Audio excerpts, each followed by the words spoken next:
There are foods you eat at Epcot that you think about on the drive home. Not in a crazy obsessive way, just food that makes you think, yeah, I kinda want that again right now. For a lot of people, the orange chicken from Lotus Blossom Cafe is one of those foods. Crispy batter chicken, glossy tangy orange sauce. It's a simple dish, but man, is it one to remember. Hey, it's ETA. I'm continuing my Epcot World Showcase series, and today's adventure lands us at the China Pavilion in Epcot, specifically the Lotus Blossom Cafe. This cafe's been serving up this orange chicken combo with steamed rice, a delicious egg roll, and a fortune cookie ever since the shop opened up at the park. I'll show you how to make all of the above minus the fortune cookie. That's a whole video by itself. But to compensate, I'll be showing you the easiest orange chicken sauce that you can make at home that still maximizes flavor. We'll also be taking a deep dive into the orange chicken recipe itself, and then I'm gonna challenge myself to see if I can make this recipe better at home.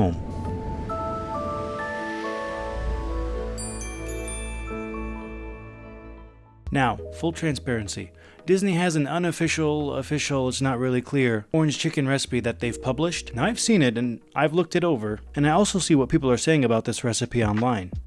One guy on Reddit actually did what we're about to do, but we'll be taking it a whole lot further. I still encourage you though, if you're a reader, go look at that recipe. We'll be using the official recipe as a starting point, and then we're gonna fix it and make it better. I couldn't help myself but make the original version of the orange sauce too, just to see if it actually is too ketchupy. And we'll be doing a side-by-side comparison at the end here, just to see if I can take their recipe and actually make it better. Alright. Let's go over what you'll need. This is one of those Epcot dishes that's like 3 or 4 different foods in one for some reason. Now because of that, I've broken up this video into 4 parts. We'll have the chicken marinade, the batter, the orange sauce, and that's where I'll be making 2 versions and doing that side-by-side comparison I was talking about. And then we'll finish off with the egg roll.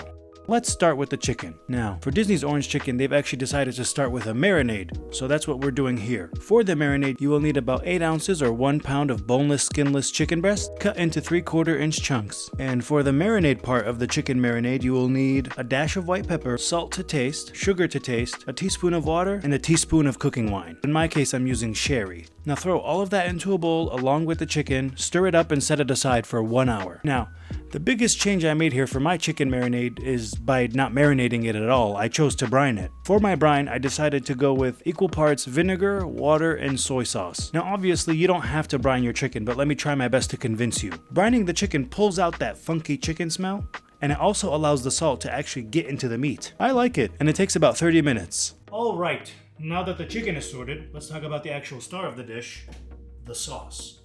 For Disney's version of the orange sauce, you can see Disney is not shy about it. They start the recipe off with a 1/4 cup of ketchup for 4 servings.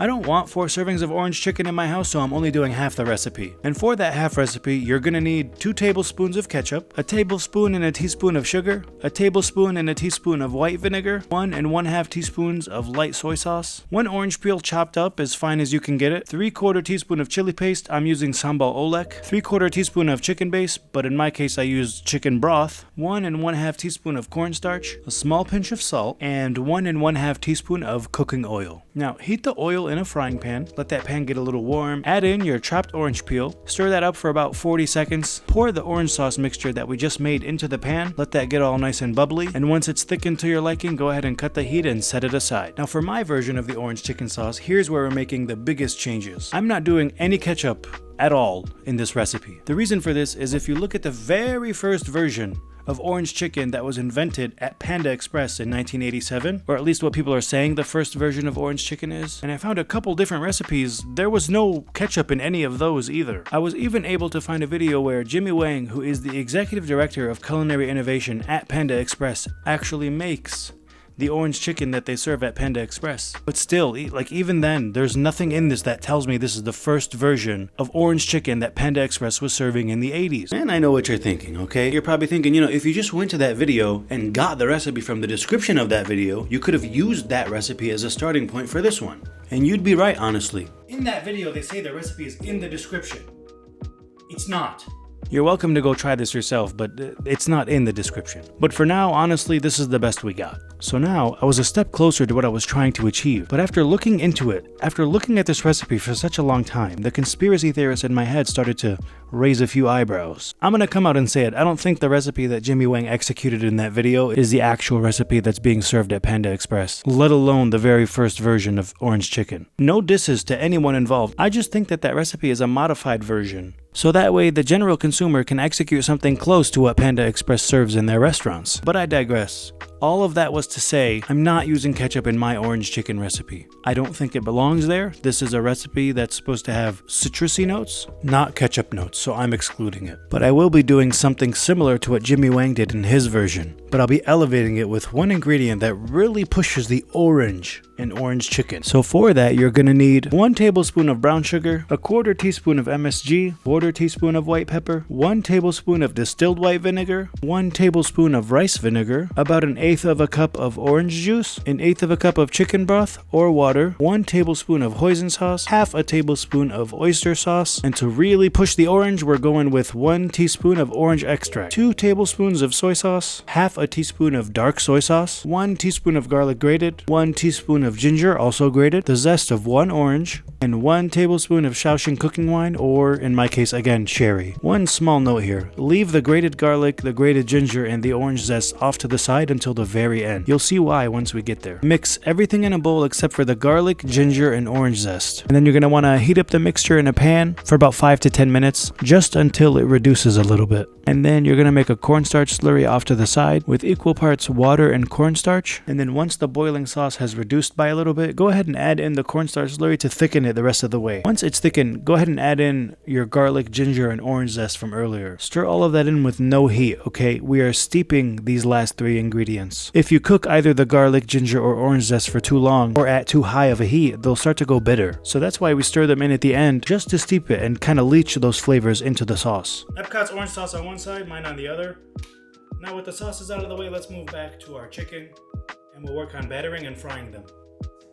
Alright, the batter is going to be the same for both. For the batter, you'll need 1 cup of all-purpose flour, 1/4 cup of cornstarch, 1/2 cup of water, 1/2 tablespoon of vegetable oil, 1/2 teaspoon of salt, 1/8 teaspoon of white pepper, 1/2 teaspoon of baking powder, 1/8 teaspoon of baking soda, and 1 medium egg. Grab a whisk and then whisk all of the ingredients above in a bowl for about 3 to 5 minutes until no lumps remain. In a frying vessel of your choosing, heat up 4 to 5 inches of oil. Alright, so I'm going to let this guy come up to temp. Okay, so Disney says to heat this up to 320 degrees Fahrenheit, so that's what we're going to do.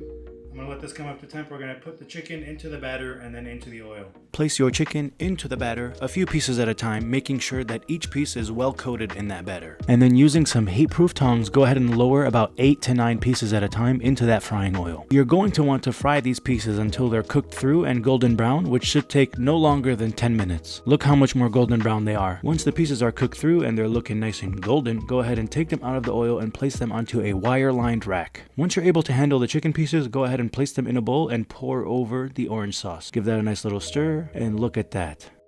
Now I'm repeating this process with my brined chicken, letting it cook through until it's golden brown, but for mine, I actually decided to double fry them. I started out at 300 degrees Fahrenheit, pulled them out, turned up the oil to 350, and then lowered the chicken back into the oil. And then I let them cool as before, and then I poured over my orange chicken sauce. Alright, finally, after all this time, let's see whose is better. Who will win? Disney Epcot's Lotus Blossom Cafe or my orange chicken?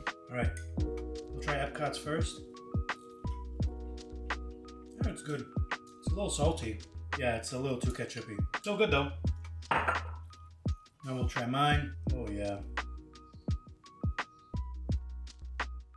Honestly, looking back, I started to think that maybe I did something wrong. The Lotus Blossom Cafe's orange chicken just tasted like sweet and spicy chicken that you get from the mall. And I'm not sure if that's the flavor they were going for, but the ketchup being as sweet as it is, on top of having the sugar in the recipe also, just really drowns out any of the flavors. It doesn't even taste like orange flavor. And then you contrast that to mine, the chicken itself, I'm not even talking about the sauce, the chicken tastes cleaner, and I think that's because I brined it. And because I double fried it, the pieces themselves came out a whole lot crispier. Mine were actually crispier for longer. And yes, the orange sauce tasted like it had a lot more orange in it, but also I think I had an unfair advantage because the orange extract is pure orange flavor. And when you combine that with the orange juice that I also put in the sauce, those two things I believe are what really pushes the orange flavor. Regardless, I think I won. let's move on to the egg rolls and finish off this recipe. For the egg rolls, start by grabbing 2 carrots, peeled, 1 cabbage cut in half, and here's a trick to remove this middle part of the cabbage. It's usually really tough and hard to eat. If you look at the shape of it, it's a triangle. So what I did was angle my knife to the shape of it and then cut on each side all the way down. Then what you'll notice is it's actually very easy to remove now. Then I took the green part of 2 green onion stalks and cut them into strips. 1 big knob of ginger, grated.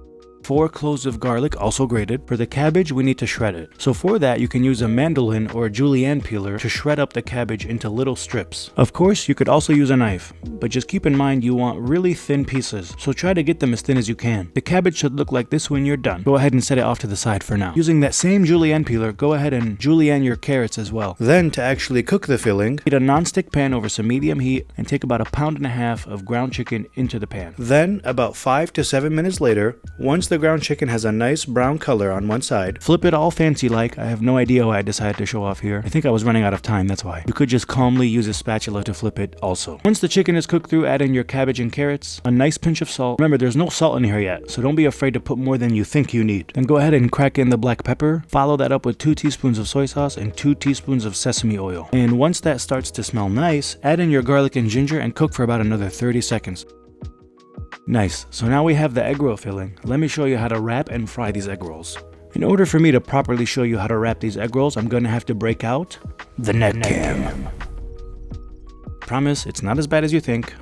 See, it's not that bad. This, you're going to need the egg rolls, 1 beaten egg, your filling, and I know I got a pastry brush in here somewhere.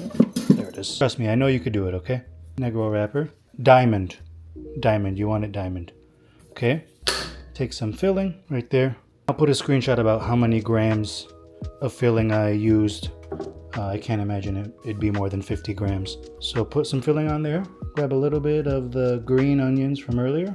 Just a little bit. This is literally the green onions are just to add some oniony taste to the egg rolls. If you don't have them, believe me, they're perfectly fine without the green onions. Take some of your beaten egg across all 4 sides. Fold the sides in like so. And then bring it all together, just like that. See? Egg roll. And then you can put that off to the side. I'll finish up with the rest of these and then we'll move on to frying. Get to fry in maybe 3 or 4 inches of oil. Heat the oil up to about 325 degrees Fahrenheit and then lower in your egg rolls 1 wrapper at a time. You're going to want to cook these for about 3 to 5 minutes, just until they're golden brown. Remember, the filling's already cooked, so we're just looking to get the outside nice and crispy. Once they're looking nice and golden, go ahead and remove them and place them onto a paper towel lined plate. Let them cool for a few minutes and then you are good to plate. And for the rice, because there is rice in this dish, I just took some jasmine rice that I washed, placed that in my rice cooker with equal parts water, and then turned it on. Alright, now to plate everything. We have our delicious, well-sauced orange chicken. Man, that looks so good. Place that on one side of the plate, along with some rice, your egg roll, and the fortune cookie. And honestly, this couldn't have turned out any better. I love orange chicken, and this recipe was delicious. I hope you give it a try at home. Let me know what you think about it in the comments.